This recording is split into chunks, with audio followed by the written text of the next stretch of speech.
ಲಕ್ಷ್ಮೀದೇವಿಯ ಆರಾಧನೆಯಲ್ಲಿ ಗೋಧಿಗೆ ಅತ್ಯಂತ ಪ್ರಮುಖ ಹಾಗೂ ಪವಿತ್ರ ಸ್ಥಾನವಿದೆ. ಗೋಧಿ ಹಿಟ್ಟು, ಗೋಧಿ ನುಚ್ಚು ಅಲ್ಲದೆ ಗೋಧಿಯಿಂದ ತಯಾರಿಸಿದ ನೈವೇದ್ಯಗಳು ಲಕ್ಷ್ಮೀದೇವಿಗೆ ಅತ್ಯಂತ ಪ್ರಿಯವಾದವು.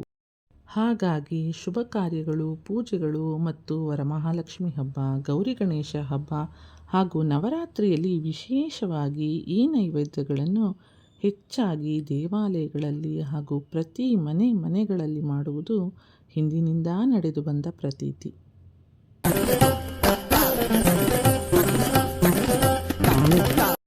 ಹಾಯ್, ಎಲ್ಲರಿಗೂ ನಮಸ್ಕಾರ.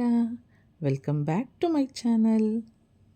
ಇವತ್ತಿನ ರೆಸಿಪಿ ಗೋಧಿಯಿಂದ ತಯಾರಿಸಿದ ನೈವೇದ್ಯ. ಗೋಧಿ ಅತ್ಯಂತ ಪವಿತ್ರವಾದ ಧಾನ್ಯ. ಗೋಧಿಯಿಂದ ತಯಾರಿಸಿದ ನೈವೇದ್ಯಗಳು ಭಾರತೀಯ ಸಂಪ್ರದಾಯದಲ್ಲಿ ಅತ್ಯಂತ ಪವಿತ್ರವಾದ ವಿಶೇಷತೆಗಳನ್ನು ಮತ್ತು ತನ್ನದೇ ಆದ ಮಹತ್ವವನ್ನು ಹೊಂದಿವೆ. ಗೋಧಿಯು ಅಕ್ಕಿಗಿಂತ ಅತಿ ಹೆಚ್ಚು ಪೋಷಕಾಂಶಗಳನ್ನು ಒಳಗೊಂಡಿದೆ. ಗೋಧಿಯಿಂದ ತಯಾರಿಸಿದ ಆಹಾರ ಪದಾರ್ಥಗಳು, ನೈವೇದ್ಯಗಳನ್ನು ನಾವು ತಿನ್ನೋದ್ರಿಂದ ಆರೋಗ್ಯ ಸಹ ಉತ್ತಮವಾಗಿರುತ್ತೆ. ಬನ್ನಿ, ಈ ನೈವೇದ್ಯಕ್ಕೆ ಯಾವೆಲ್ಲ ಪದಾರ್ಥಗಳು ಬೇಕು ಅಂತ ನೋಡೋಣ. ಮೊದಲಿಗೆ ಗೋಧಿ, ಬೆಲ್ಲ, ತೆಂಗಿನಕಾಯಿ ಮತ್ತು ಏಲಕ್ಕಿ. ಗೋಧಿ ತುಂಬ ಗಟ್ಟಿಯಾಗಿರೋ ಪದಾರ್ಥ. ಹಾಗಾಗಿನೇ ನಾವು ಗೋಧಿಯನ್ನು ಹಿಂದಿನ ದಿನ ರಾತ್ರಿಯೇ ನೀರಲ್ಲಿ ನೆನೆಸಿಡಬೇಕು. ನಾನಿಲ್ಲಿ ಗೋಧಿಯನ್ನು ಚೆನ್ನಾಗಿ ತೊಳೆದು ನೀರಿನಲ್ಲಿ ನೆನೆಸಿಡ್ತಾ ಇದ್ದೀನಿ. ಈ ನೈವೇದ್ಯ ಮಾಡಲಿಕ್ಕೆ ತುಂಬ ಸಮಯ ಬೇಕಾಗಲ್ಲ. ಆರಾಮವಾಗಿ ನೀವು ಪೂಜಾ ಕೆಲಸಗಳನ್ನೆಲ್ಲ ಮಾಡ್ತಾ ಈ ನೈವೇದ್ಯವನ್ನು ಮಾಡ್ಕೊಂಡು ಬಿಡ್ಬೋದು. ನೋಡಿ, ಗೋಧಿ ಎಷ್ಟು ಚೆನ್ನಾಗಿ ನೆಂದಿದೆ ಅಂತ. ಈಗ ನಾವು ಈ ಗೋಧಿಯನ್ನು ಕುಕ್ಕರ್ನಲ್ಲಿ ಹಾಕಿ ಸ್ವಲ್ಪ ನೀರನ್ನು ಸಹ ಹಾಕಿ ಒಂದು 10-12 ವಿಷಲ್ ಕೂಗಿಸ್ಕೋಬೇಕು. ಗೋಧಿ ಚೆನ್ನಾಗಿ ಬೆಂದಿರಬೇಕು, ಇಲ್ಲಾಂದರೆ ಅದು ಬೆಲ್ಲದ ಜೊತೆ ಹೊಂದ್ಕೊಳ್ಳಲ್ಲ. ಹಾಗಾಗಿ ನಾವು 10-12 ವಿಷಲ್ ಕೂಗಿಸ್ಕೊಳ್ಳೇಬೇಕು. ಇನ್ನು ಗೋಧಿ ಬೇಯೋ ಅಷ್ಟರಲ್ಲಿ ಬೆಲ್ಲವನ್ನು ಕೂಡ ರೆಡಿ ಮಾಡ್ಕೋಬೇಕು.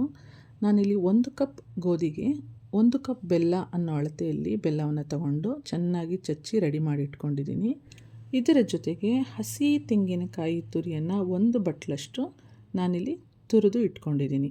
ನೀವು ಕೊಬ್ಬರಿ ಸಹ ಬಳಸ್ಬೋದು, ತುಂಬಾ ಚೆನ್ನಾಗಿರುತ್ತೆ. ನೋಡಿ, ಗೋಧಿ ಕೂಡ ಬೆಂದಿದ್ದಾಯಿತು. ನಾನಿಲ್ಲಿ ಕುಕ್ಕರ್ ಆರಿದ ಮೇಲೆ ಅದನ್ನು ತೆಗಿತಾ ಇದ್ದೀನಿ. ಎಷ್ಟು ಚೆನ್ನಾಗಿ ಬೆಂದಿದೆ ಅಂತ. ಒಳ್ಳೆ ಮುತ್ತಿನ ಮಣಿಗಳ ಥರ ಕಾಣ್ತಾ ಇದೆ ಅಲ್ವಾ? ನೋಡಿ, ಇಲ್ಲಿ ಗೋಧಿ ಎಷ್ಟು ಸಾಫ್ಟಾಗಿ ಬೆಂದಿದೆ ಅಂತ. ಈ ಹದದಲ್ಲಿ ಇದ್ದಾಗ ಮಾತ್ರ ನಿಮಗೆ ರುಚಿ ತುಂಬಾ ಚೆನ್ನಾಗಿರುತ್ತೆ. ನಾವೀಗ ಇದನ್ನು ಸೋಸಿ ಇಟ್ಕೊತಾ ಇದ್ದೀನಿ. ಗೋಧಿ ಬಿಸಿ ಇರುವಾಗಲೇ ಅದನ್ನು ಒಂದು ಪಾತ್ರೆಗೆ ಹಾಕ್ಕೊಂಡು ತುರಿದಿಟ್ಕೊಂಡಿರೋ ಬೆಲ್ಲ, ಕಾಯಿ ತುರಿ ಎಲ್ಲನೂ ಸೇರಿಸ್ಕೋಬೇಕು. ಜೊತೆಗೆ ನಾನಿಲ್ಲಿ 1 ಸ್ಪೂನ್ ಏಲಕ್ಕಿ ಪುಡಿಯನ್ನು ಸಹ ಬೆರೆಸ್ಕೊತಾ ಇದ್ದೀನಿ. ಇದನ್ನೆಲ್ಲ ಹಾಕಿ ಮಿಕ್ಸ್ ಮಾಡಿಕೊಂಡ್ರೆ ನಿಮಗೆ ನೈವೇದ್ಯ ತಯಾರಾಗೇ ಬಿಡುತ್ತೆ. ಗೋಧಿ ಬಿಸಿಯಾಗಿರೋದ್ರಿಂದ ತುಂಬ ಸಮಯ ತಗೊಳ್ಳೋದಿಲ್ಲ, ಬೆಲ್ಲ ಬೇಗ ಕರಗಿಬಿಡುತ್ತೆ. ನೋಡಿ, ಅಮೃತದಂತಹ ನೈವೇದ್ಯ ರೆಡಿ ಆಗೇ ಬಿಡ್ತು. ಅಡುಗೆ ಮಾಡೋಕ್ಕೆ ಬರಲ್ಲ ಅನ್ನೋರು ಕೂಡ ಈ ನೈವೇದ್ಯವನ್ನು ತುಂಬ ಸುಲಭವಾಗಿ ಮಾಡ್ಕೊಂಬಿಡ್ಬೋದು. ಗೋಧಿನ ನೀವು ನೆನೆಸಿ ಚೆನ್ನಾಗಿ ಬೇಯಿಸಿ ಇಟ್ಕೊಂಡ್ಬಿಟ್ರೆ ನಿಮ್ಮ ಕೆಲಸ ಬೇಗ ಆಗಿಬಿಡುತ್ತೆ.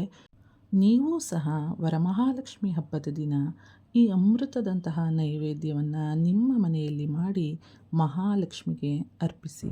ನಮ್ಮೆಲ್ಲರ ಬದುಕಿನಲ್ಲಿರುವ ಕಷ್ಟಗಳು ಪರಿಹಾರವಾಗಿ ಸುಖ, ಶಾಂತಿ, ಸಮೃದ್ಧಿಯ ಬದುಕು ನಮ್ಮದಾಗಲಿ ಎಂದು ತಾಯಿಯನ್ನು ಭಕ್ತಿಯಿಂದ ಪ್ರಾರ್ಥಿಸೋಣ. ಎಲ್ಲರಿಗೂ ತುಂಬು ಹೃದಯದ ಧನ್ಯವಾದಗಳು.